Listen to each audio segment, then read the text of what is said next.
ప్రభునందు ప్రియమైన దేవుని బిడ్డలారా, ఈ ఉదయకాల సమయంలో మరొకసారి మీ అందరితో రీతిగా కలుసుకోవడానికి దేవుడిచ్చిన కృపను బట్టి దేవుని నామానికి స్తుతులు చెల్లించుకుంటున్నాను.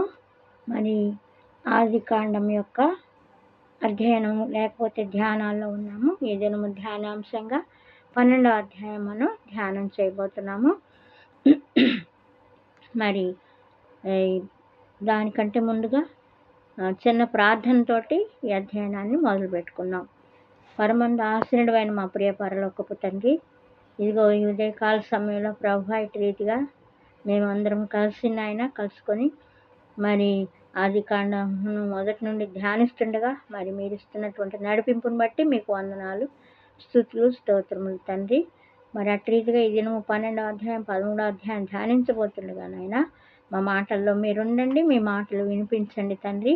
అయ్యా, ఎంతమంది బిడ్డలైతే వింటున్నారో, ఎంతమంది బిడ్డలైతే చూస్తున్నారో ప్రభా, వారికి మంచి గ్రహింపును దయచేయండి. అలాగే వింటున్నటువంటి చూస్తున్నటువంటి ప్రతి బిడ్డకి వారికి ఉన్నటువంటి ప్రతి అవసరతను అక్కను మీ నామంలో తీర్చండి నాయన. ఈ మాటలన్నీ నాయన మాకు దీవెనకరంగా, క్షేమకరంగా, మీకు మహిమకరంగా ఉన్నట్టు దీవించమని మన ప్రభువును ప్రియకుమారు రక్షకుడైనటువంటి యేసయ్య నామంలో అడిగి వేడుచున్నాను తండ్రి. ఆమేన్, ఆమేన్. చిన్న పాట పాడుకొని ధ్యానంలోకి వెళ్దాము. సన్నోతింతుమో ప్రభో సదమాల మగు భక్తితో, కన్న తండ్రి కావుమా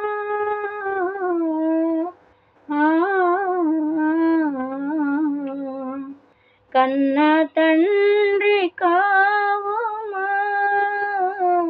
కలుషము నెడబాపుమా. సన్నోతింతుమో ప్రభో సదమాల మగు భక్తితో, నీతి సూర్య తేజమా జ్యోతిరత్న రాజమా, నీతి సూర్య తేజమా జ్యోతిరత్న రాజమా, పాతకా జన రక్షక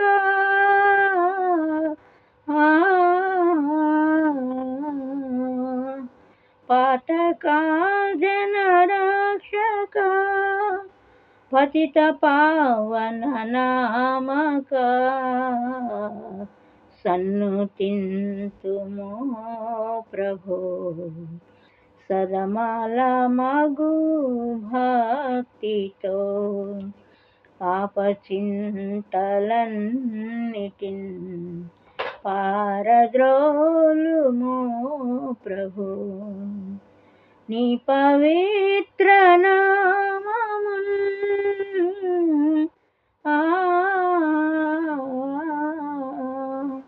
నీ పవిత్ర నామమున్ నిరతము స్మరించెదన్. సన్నుతింతుమో ప్రభు సదమాల మగు భక్తితో. ఇలారా మొదటి నుండి మనం ధ్యానించుకుంటున్నటువంటి విషయాలన్నీ ఒక్కసారి మరి జ్ఞాపకం తెచ్చుకుందాం. మొదటి అధ్యాయంలో దేవుని సృష్టి, నరుని సృష్టి. రెండవ అధ్యాయంలో మరి దేవుని ఏ విధంగా సృష్టించాడు, ఏదైనా వనంలో ఎలా ఉంచాడు, మరి దేవునికి నరునికి సాటి అయినటువంటి సహకారాన్ని ఏ విధంగా సృష్టించాడు అనే విషయాలు తెలుసుకున్నాం. అట్లాగే మరి 3వ అధ్యాయంలో మరి సృష్టించబడినటువంటి ఆదామవులు ఏ విధంగా సర్పం యొక్క కుయుక్తికి లోనే శాపమునకు గురయ్యారో తెలుసుకున్నాము. మరి ఆ తర్వాత 4వ అధ్యాయంలో ఆదాము వంశావళి, కయీను హేబెల్ యొక్క మరి ప్రవర్తన ద్వారా వారు ఏ విధంగా మరి శాపానికి గురయ్యారు మరి తెలుసుకున్నాము. 5వ అధ్యాయంలో ఆదాము యొక్క వంశావళిని గురించి తెలుసుకున్నాం. 10 తరములు నోవహు వరకు 10 తరములని తెలుసుకున్నాం. అటు రీతిగానే మరి నోవహు వంశావళి 6వ అధ్యాయంలో వచ్చిందని తెలుసుకున్నాము. నోవహు కుమారులు షేము, హాము, యాపేతు. అదే అధ్యాయంలో మరి భూమి పాపం చేత బలాత్కారం చేత పట్టబడింది, దేవుని ఉగ్రతకు గురి అయిందని, మరి దేవుడు నరులను సృజించిన సంతాపం నుండి నొచ్చుకున్నాడని, హృదయం నుండి నొచ్చుకున్నాడని, మరి భూమిని నాశనం అందిస్తే కానీ పాపం అంతా పరిహరించబడదని గొప్ప జలప్రళయం ద్వారా భూమిని అంతటిని కూడా సమూలముగా నాశనం అందించే విధానాన్ని, ఆ క్రమంలో మరి జలప్రళయంలో కొట్టుకొని పోకుండా ఆ తరము వారిలో నీతిమంతుడైనటువంటి నోహుని ఏ విధంగా రక్షించాడో కూడా, ఓడను నిర్మింపజేసి నోహుని ఏ విధంగా రక్షించాడో కూడా మనము తెలుసుకున్నాము. మరి 8వ అధ్యాయంలో తిరిగి వాళ్ళని బయటికి రప్పించిన విధానము, మరి తిరిగి వాళ్ళు మరి భూమి మీదకి వచ్చి ఏ విధంగా మరి వ్యవసాయం అది చేసుకొని ఫలించి అభివృద్ధి పొంది దేవుని చేత ఆశీర్వదించబడినారో తెలుసుకున్నాము. అట్లాగే 10వ అధ్యాయం పూర్తిగా మరి నోహు వంశావళి గురించి తెలుసుకున్నాము. 11వ అధ్యాయంలో మరి నోహు వంశంలోని ప్రజలు మరి తూర్పు నైకు వాళ్ళందరూ ఒకే భాష మాట్లాడేటువంటి వారుగా, మరి ఒకటే జనాంగముగా ఉంటూ ఒకే భాష మాట్లాడుకునేటువంటి వారుగా ఉండి, మరి తూర్పు వైపునకు వెళుతూ మరి అక్కడ షీనారు దేశంలో ఒక మైదానాన్ని చూసి ఆ మైదానం దగ్గర ఆగి, ఈ ప్రదేశం బాగుంది, ఇక్కడ పరలోకానికి భూమికి ఒక పట్టణం కట్టి ఒక గోపురం నిర్మిద్దాము, పరలోకానికి భూమికి మధ్యలో ఉండునట్లుగా అని చెప్పేసి ఆ పనికి పూనుకుంటారు. వాళ్ళే ఇటుకలు కాల్చుకొని, వాళ్ళే అన్ని మరి కీలు అంతా తయారు చేసుకొని ఆ గోపురం కట్టడానికి అంతా చేసుకొని పని ప్రారంభించినప్పుడు దేవుడు ఆ పనిని చూస్తాడు. మరి వీళ్ళు చేస్తున్న పని ఎలా ఉంది ఏంటి ఒకసారి చూద్దాం అని చెప్పేసి దేవదత్తులతో కూడా దిగి వచ్చినప్పుడు మరి వాళ్ళు దగ్గరగా మరి పరలోకానికి దగ్గరగా కడుతున్నటువంటి ఆ గోపురాన్ని చూసి వీరందరూ ఒకే దగ్గర ఉంటే మరి భాషలు విస్తరించబడవు, మరి దేశమంతటా మరి జనాభా ప్రబలదు అనేటువంటి అంశం చొప్పున మరి వారిని భూమి అంతటికి చెదరగొట్టాలని వారి భాషను తారుమారు చేస్తాడు. బాబేలు గోపురం నిర్మించకుండా అక్కడ వారి భాషను తారుమారు చేస్తే అప్పుడు వారందరూ కూడా మరి ఇంకా అది కట్టలేక మరి దాన్ని అక్కడితో వదిలిపెట్టి భూమి అందంతటా చెదరబడినట్లుగా మనము చూస్తాము. మరి ఆ తారుమారైనటువంటి ఆ గోపురానికి బాబేలు అని పేరును పెట్టారు. బాబేలు అంటే తారుమారు అవటం అనేటువంటి అర్థము ఉన్నదన్నమాట. మరి అట్టి రీతిగానే మరి నోహు వంశావళిలో నుంచి దేవుడు అబ్రహాముని ఎన్నుకున్నటువంటి విధానాన్ని కూడా మనము చూస్తాము. తెరహు నోహు వంశావళి నుంచి వచ్చినటువంటి తెరహు, అతని కుమారుడు అబ్రహాము, నాహోరు అనేటువంటి వాళ్ళు మరి అబ్రహామును దేవుడు ఏ విధంగా మరి తన కొరకు పిలుచుకున్నాడు అనే విషయాలను కూడా మనం చూస్తాం.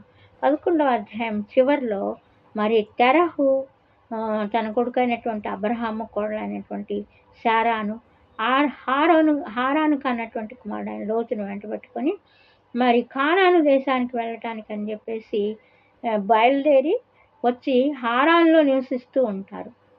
అప్పుడు దేవుడు అంతేగాని కానాను దేశానికి వెళ్ళరు. అప్పుడు దేవుడు అబ్రహాంతో మాట్లాడతాడు, నీ తండ్రి ఇంటిని విడిచిపెట్టి నేను చూపించే దేశానికి, పాలు తేనెలు ప్రవహించేటువంటి కానాను దేశానికి వెళ్తే అక్కడ నీ ద్వారా వచ్చేటువంటి నీ జనులందరినీ కూడా నేను దీవించి ఆశీర్వదిస్తాను. ఎట్లాగా అంటే ఆకాశంలోని నక్షత్రాలు ఎలాగైతే మరి లెక్కించలేకుండా ఉన్నామో అంతగా విస్తరింపజేస్తాను. సముద్ర తీరపురంని ఇసుక రేణువులు ఏ విధంగా విస్తరించున్నాయో నీ ద్వారా వచ్చేటువంటి జనులు ఆ విధంగా విస్తరిస్తారని, అలా విస్తరింప చేయటం నాకు ఇష్టము కనుక నీ ప్రవర్తన అంతటిని బట్టి నిన్ను ఎన్నుకున్నాను కనుక నువ్వు నీ తండ్రి ఇంటిని వదిలిపెట్టి రమ్మన్నప్పుడు మరి అబ్రాము మరి దేవుని మాటకు విధేయత చూపించి మరి కానాను దేశమునకు లోతుతో కూడా తన భార్య అయినటువంటి శారాతోను తండ్రి అయినటువంటి తెరహుతోను నలుగురు బయలుదేరి కానాను దేశమునకు వెళ్ళినట్లుగా 12వ అధ్యాయంలో చూస్తాము. కానాను దేశంలో వారు ఉన్నప్పుడే మరి గొప్ప కరువు వచ్చిందనమాట. వారు ఉంటున్నటువంటి దేశంలో మరి గొప్ప కరువు కానాను దేశంలో వచ్చినప్పుడు అబ్రహాము తరములోనే మళ్ళీ వాళ్ళు ఐగుప్తు దేశమునకు వెళ్ళటం జరిగింది. ఐగుప్తు దేశంలో మరి తను వెళ్తున్నప్పుడు ఆ కరువును తప్పించుకోవడానికి మరి అప్పుడున్నటువంటి ఫరో రాజు మరి శారా యొక్క అందమును బట్టి వారికి ఏమన్నా మరి హాని కలిగిస్తారేమో అని చెప్పే ఉద్దేశంతో ఫరో తన భార్య అయినటువంటి శారాయితో, ఫరోకి నువ్వు నా చెల్లెలని చెప్తాను, నిన్ను బట్టి నేను వారి చేతిలో సంహరింపబడకుండా ఉండాలంటే మనం ఇలా చెప్దాము అని చెప్పేసి చెప్తారనమాట. అప్పుడు సరేనని శారమ్మ కూడా వాళ్ళిద్దరూ ఫరో ఎదుటికి తీసుకొని రాబడినప్పుడు ఈమె ఎవరు అని అడుగుతాడు. ఆమె చాలా అందగత్తె అని మరి 12వ అధ్యాయంలో పేర్కొనబడింది. శారాయి చాలా అందగత్తె అని చెప్పేసి 12వ అధ్యాయంలో చెప్పబడింది. అందుని బట్టి ఫరో కూడా ఆమె అందాన్ని బట్టి మరి ముగ్ధుడై తన భార్యగా చేసుకోదలుస్తాడనమాట. మరి అబ్రహాము ఈమె నా చెల్లెలు అని చెప్తాడు. మరి ఆమెను వివాహమాడిని ఉద్దేశించి మరి తన ఇంట్లోనే, తన అంతఃపురంలోనే ఆమెని ఉంచుకోవటం జరుగుతుంది. మరి అప్పుడు ఆమె వాళ్ళ ఇంట్లో ఉన్నప్పుడు యెహోవా దేవుడు ఫరోని మహా శ్రమల చేత బాధిస్తాడనమాట. ఎందుకు ఇంత శ్రమలు కలుగుతున్నాయి నాకు అని మాట్లాడినప్పుడు దేవుడు ఫరోతో మాట్లాడతాడు. దీంట్లో ఉన్నటువంటి శారా అబ్రహాం యొక్క భార్య, మీకు భయపడి నా చెల్లెలని చెప్పడం జరిగింది, అందుని బట్టి ఆమెని అబ్రహాంకి అప్పచెప్పు అని చెప్పేసి దేవుడు మాట్లాడితే ఫరో వెంటనే అబ్రహాముని పిలిపించి, నేను నా దేశంలో ఉంచుకున్నందుకు నువ్వు నాకు ఇలా చేసావేంటి, నేను దేవుని యొక్క ఉగ్రతకు గురై ఉండేవాడిని కదా, నేను మరి నీ భార్య అయినటువంటి శారాయిని వివాహం ఆడదలుచుకున్నానని కూడా చెప్తాడు. అయితే దేవుడు బయలుపరిచినటువంటి విషయాన్ని బట్టి దేవుడు మేలు చేశాడు. సరే, నీ భార్య అయినటువంటి శారాయిని తీసుకొని నువ్వు ఇక్కడి నుంచి వెళ్ళిపో, మీకు కావాల్సినటువంటి ఆహారాన్ని సంపదనంతా కూడా తీసుకొని ఇక్కడి నుంచి వెళ్ళిపో అని చెప్పినప్పుడు మరి అబ్రహాము తన తమ్ముడైనటువంటి లోతుతోనూ మరి శారాతోనూ నెగేబు అనేటువంటి తిరిగి వాళ్ళు ఉన్నటువంటి ప్రాంతానికి వాళ్ళు తిరిగి బయలుదేరి నెగేబు అనేటువంటి ప్రదేశంలో ఆగుతారు. అక్కడ మరి అబ్రహాముకి మిక్కిలి సంపద గలవాడుగా, అదేవిధంగా లోతు కూడా మిక్కిలి సంపద గలవాడుగా మరి 13వ అధ్యాయంలో తెలియజేయటం జరిగింది.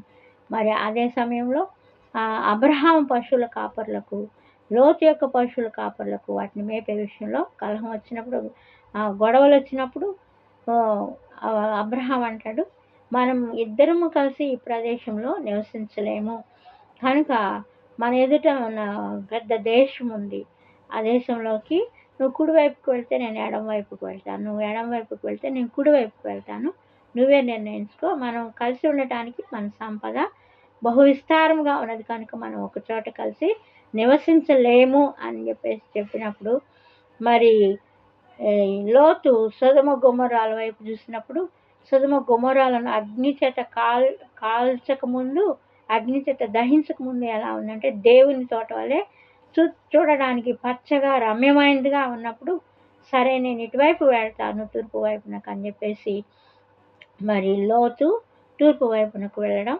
మరి ఈ అబ్రహాము కానాను దేశంలోకి వెళ్ళడం జరిగిందనమాట. ఆ తర్వాత వచ్చేటువంటి విషయాలను తర్వాత అధ్యాయంలో మనము నేర్చుకుందాం ప్రియులారా. ఈ వాక్య ధ్యానం ఇంతటితో ముగించబడింది. చిన్న ప్రార్థన ద్వారా ఈ ధ్యానాన్ని ముగించుకుందాం. పరమందున్నటువంటి మా ప్రియ పరలోకపు తండ్రి, అయ్యా ఇదిగో ఈ వాక్యానికి రీతిగా మీ బిడ్డలతో మాట్లాడడానికి మీరు ఇచ్చిన సమయాన్ని బట్టి, మీ మాటలు వినిపింపు చేసిన విధానాన్ని బట్టి, వాటిని మాకందరికీ దీవెనకరంగా ఆశీర్వాదకరంగా మీరు చేస్తున్న విధానాన్ని బట్టి మీ గణనామానికి స్తుతులు స్తోత్రాలు వందనాలు చెల్లిస్తున్నాము. అయ్యా ఇదిగో ఈ ఉదయకాల సమయంలో ప్రభా, అయ్యా ఇదిగో మమ్మల్ని అందరినీ మీ కృపాహస్తాలు మీ కాపుదలకు అప్పగించుకుంటూ మనవల ప్రభువును ప్రియకుమార రక్షకుడైనటువంటి యేసయ్య నామములో అడిగి వేడుచున్నాను తండ్రి. ఆమేన్, ఆమేన్, ఆమేన్.